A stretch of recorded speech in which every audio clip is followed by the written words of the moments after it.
E aí, gente, boa tarde. Estou gravando aqui uma aula sobre membranas e biomembranas para ajudar vocês aí para fazer o teste na próxima semana.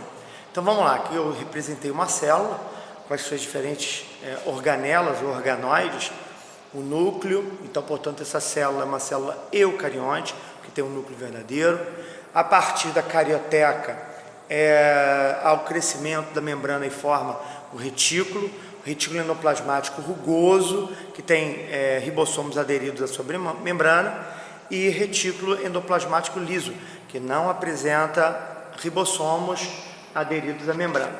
Além disso, eu tenho mitocôndria, peroxissomo, lisossomo, grânulos de exocitose, que vão se fusionar à membrana, e aqui o complexo de Golgi, que tem a função de orientar ou endereçar as proteínas, principalmente o processo de exocitose ou a formação do lisossomo.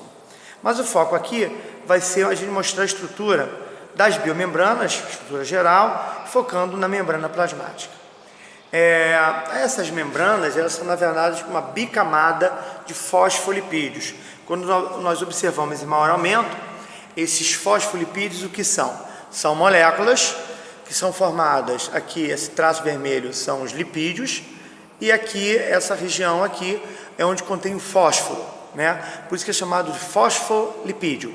Essa parte central, ela é hidrofóbica, ela tem medo de água. Então essa característica hidrofóbica faz com que a molécula tenha uma força de atração, mantendo os fosfolipídios unidos. Além disso, eu vou ter proteínas aderidas à membrana. Se ela estiver aderida só na face intracelular, é chamada de proteína periférica.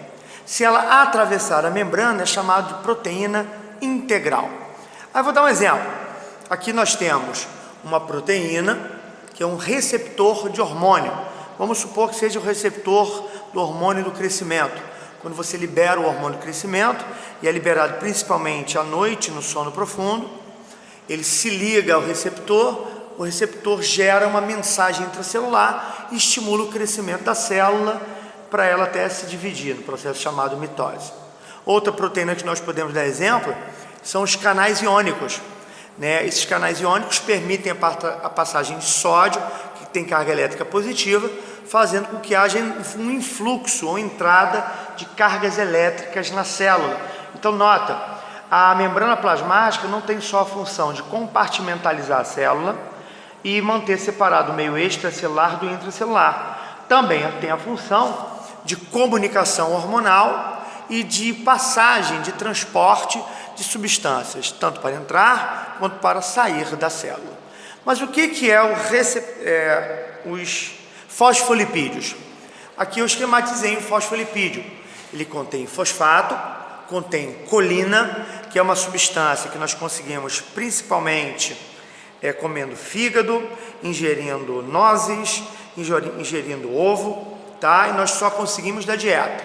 Tem uma molécula aqui chamada de glicerol, que é a molécula intermediária, e duas regiões que eu posso ter que se liga, né, gordura, ou lipídios, ou ácidos graxos. E elas são diretamente influenciadas pela dieta. Quando você se alimenta com gordura saturada, porém proveniente da carne vermelha, carré, principalmente na carne de porco, né? A pele do frango também tem muito, que é a gordura de origem animal. Quando ela é incorporada aos fosfolipídios, ela torna a membrana menos fluida. A gordura insaturada, que é aquela que apresenta o ômega 3, atum, sardinha, azeite, óleo de canola, linhaça, que são ricos em gorduras insaturadas do tipo ômega 3, fazem a membrana ficar com maior fluidez. Na verdade, tem que ter um equilíbrio entre menor fluidez e maior fluidez, tá bem? Isso vai fazer com que a membrana ela tenha facilitada as suas funções. A passagem das substâncias pela membrana, ela pode ocorrer de duas formas. ou no processo chamado difusão simples, onde a substância entra e sai pela membrana e não precisa de nenhum transportador ou facilitador, chamado difusão simples. É o exemplo: oxigênio, gás carbônico, o hormônio testosterona, o hormônio progesterona, os hormônios masculino e feminino passam pela membrana direto para fazer sua ação dentro da célula. Já o transporte facilitado, melhor dizendo, a difusão facilitada, eu tenho proteínas de membrana, que é um exemplo, que permitem a entrada de glicose, que é um açúcar para gerar energia na célula. De outra maneira, eu também tenho uma proteína de membrana que controla a saída de sódio, que tem carga elétrica positiva, e controlando essa geração de atividade elétrica, né? Então, difusão facilitada, o nome é esse porque tem proteínas que facilitam, que ajudam na passagem. Tá beleza, gente?